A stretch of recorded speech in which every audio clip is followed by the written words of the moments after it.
Hello there. What is going on, everyone? Today we are going to be unboxing and taking a look at the Venator class Star Destroyer expansion for Star Wars Armada.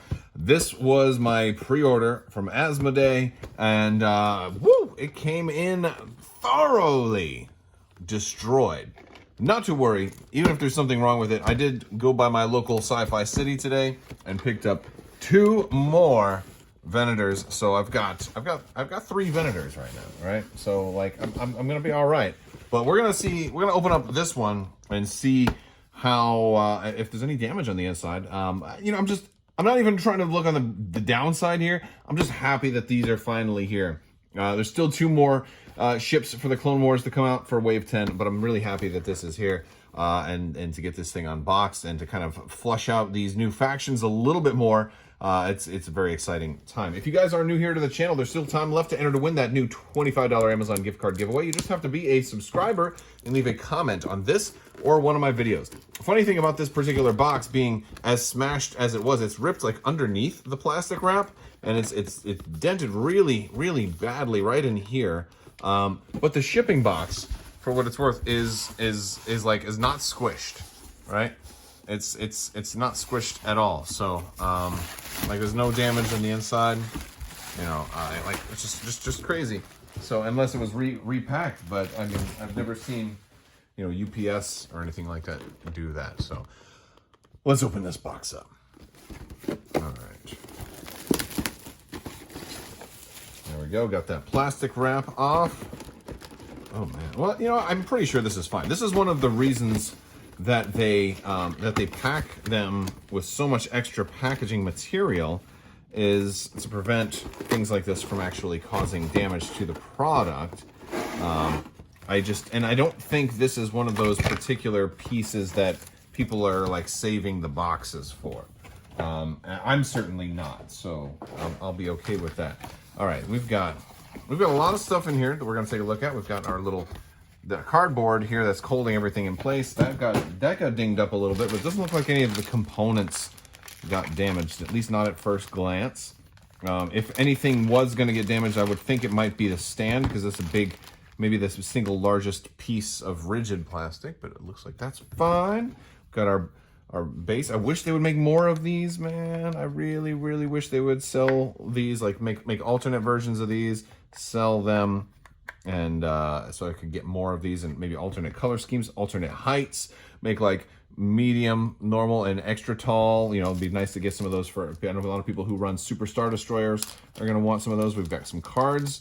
We're going to look at the cards. We're going to, let's see, we've got our Venator class Star Destroyer components list right here. We've got our ignition attack special rules reference in here, as well as any new rules updates right there, and our credits on the back there. All right, we've got our cardboard here, which is going to have our ship card here, our tokens, raid tokens. Oh, we have 3. Look at that. You have 3 ignition attacks. I love it. 3 options for ignitions, where I think you only had 2 before. So very cool, because you can, you know, you can run through, heck, you can run 4 Venators in a build if you want. I don't really see that happening, but you could. Or maybe for like larger builds too, larger games too. And of course, we've got that proof of purchase. If you want to have a cool playmat like this, you'll need to have all of your proof of purchases. Let's take a look at the actual ship and make sure that the ship itself is not damaged. All right, we got to cut it right under here. All right. Ooh, oh baby, we've got it. It's you know, I feel like it's, we'll do some size comparisons, but I feel like it's bigger than a Victory, not quite as big as an ISD, and that's probably about right. Still a large based ship. There's our different engines. Nice color scheme. I love the blue engine glow with the gray engines. It adds such a different kind of element to like looking at these ships from the back. It's so pretty. No, really liking the wash here. The wash applications, really nice. Look at that. Look at this paneling right here. Like they got that wash on there perfectly. Really good job with this model. Really, really nice. We got our bridge up here. It's a little bit less, the wash is a little bit less applied on the top, but still good, still good. But like, this is spectacular down here. Really good job. And it's cool learning a little bit about how they do this. Basically, they kind of drown the thing in wash and then kind of like wipe up the excess. And so they're just like there's like a cleaning up factor, which is cool. It can be tricky to try and do something like that yourself. And you can even see right over here, like this side got it better than this side did. But that's okay, you know, and having 3, because I'm going to repaint some of them, I can look at like, all right, which one looks the best as the factory default, and then I can repaint the other ones. Oh, the underside got it really good. It's a beautiful underside. Really, really, really nicely done. I'm like paying all kinds of attention to these lines right now because I just did some, pin washing on some Legion stuff recently. So, and of course, we've got our little docking bay on the side there. Love that. Check the other one. Oh, this will be a fun one to do some repaints on for sure. All right, I'm gonna get those cards. We're gonna look at those cards, then we'll compare this to other models too. Let's do that. All right, so we've got our commanders up first. We've got Luminara Unduli, 25 points after a friendly ship or unique squadron is defending after the spend defense token step. If it's spent fewer than 2, you can either ready a defense token it did not spend or choose another friendly ship at distance 1 to 5 and ready one of that ship's defense tokens, this is nice if you want to be able to salvo multiple times in a game or get your scatters and things like that back. So she's going to help both of your Jedi aces and those ships that want to be able to salvo multiple times. I think she's actually a really solid commander. She doesn't seem as flashy on the surface to me, but I think she's going to really pay off. Especially for like maybe 2 ship builds and things like that. I think she's going to really do well with. We've got Plo Koon. He's a 26-point commander. While a friendly squadron is attacking a ship at distance 1 to 3 of a friendly ship, the attacker may add a blue die set to an accuracy icon to its attack pool. It cannot be re-rolled or changed. Friendly squadrons without adept, so non-Jedi, gain grit while they're at distance 1 of a friendly squadron with adept. So basically, he's also kind of intel. He's so good here for bombers, like those 2 die bombers that are now going to have an accuracy in there also. I want to have a bomber command center. Plo Koon. You won't be able to reroll the accuracy, but you can reroll other stuff. Just incredible. Like anything is adding dice. Oh, whew, nuts. We've got Officer Ahsoka Tano. I will never use because Ahsoka Tano's too good in a squadron. I mean, but I don't know about never use, but 6-point officer. When you do a squadron command, each of up to 3 non-unique squadrons that you activate gain snipe 1 for each die in their anti-squadron armament, up to 3. That's really awesome. We've got Varys, with also Ahsoka art in there. 6-point officer. When defending, after they declare a defending hull zone, you may spend a redirect token. If you do, at the start of the resolve damage step, choose a different hull zone to be the defending hull zone for this attack. So she kind of gets around XI7s, which is nice. Or potentially other things too, like you can make somebody just completely attack the rear instead of the front, which I don't know how she's doing that. Maybe she's strong enough to redirect actual turbo laser fire all the way around a ship, but that works. We've got Wolf for the Wolf Pack. Squadron token starts on him. You pay a squadron token to ready him. Also 6-point officer. You can exhaust him when you do a squadron command, and he's going to gain assault to your generic clones that don't have, or to clones that don't have adept or so basically non-Jedi. And of course, if you do already have assault, it improves it a little bit, and you can ready him. So again, raid tokens. He's putting out raid tokens. Really awesome. Thermal shields, another source for thermal shields. If you haven't already had your invisible hand, you're going to get 2 copies of that here. You're going to get a copy of Hot Landing. You're going to get 2 copies of the awesome flak guns. We did not get this card in the invisible hand, so this is the first time these are showing up, at least in the United States, at least for me, unless of course you ordered them internationally. But yeah, treat each die in your anti-squadron armament as black, and then your salvos, it extends the range on your black and blue dice, each on those, which is really, really nice. So your blue can be used in long range and your black can be used at medium range. Really good for salvoing. One of the things that's cool about this is you can actually use this on the Super Star Destroyer.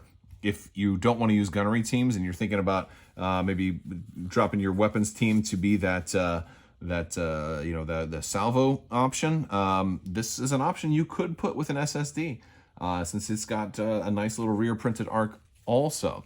But I mean, I think the Venators and Separatists are also going to really like this card.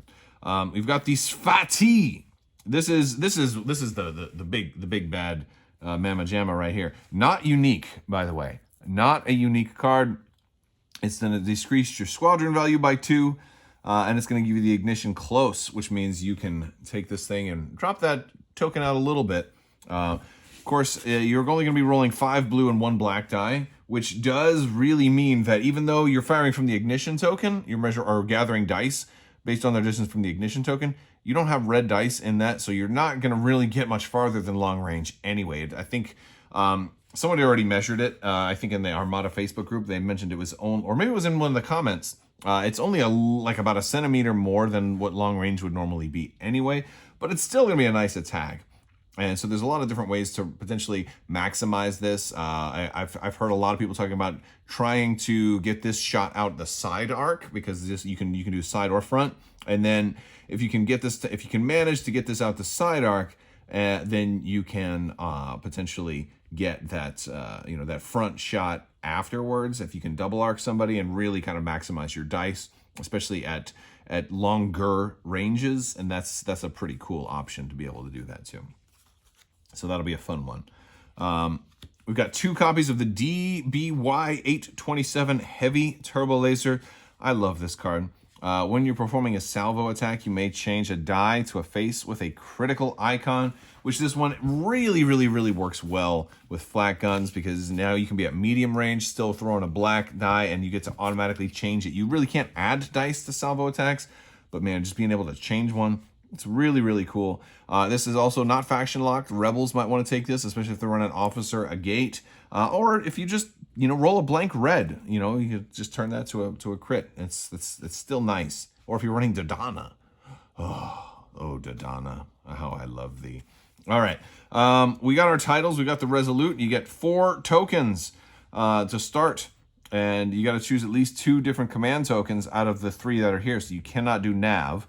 After you resolve a command by spending a dial, you may discard a matching command token from this card to gain that token. So he's doing a little bit of Tarkin-type shenanigans there. We've got the Tranquility title for only 3 points. While defending after the spend defense token step, if you spend fewer than 2 defense tokens, you may move up to 2 shields from one of your hull zones to the defending hull zone. If you do, the number of shields that cannot exceed 6. So this one can kind of boost things up a little bit. I feel like it's going to work well with Luminara. And then you've got the Triumphant, a 5-point title. While another friendly non-flotilla ship resolves the squadron command, up to 3 squadrons without Adept, so non-Jedi, that activate can be at close range of you, even if the squadrons are beyond close to medium range of that ship.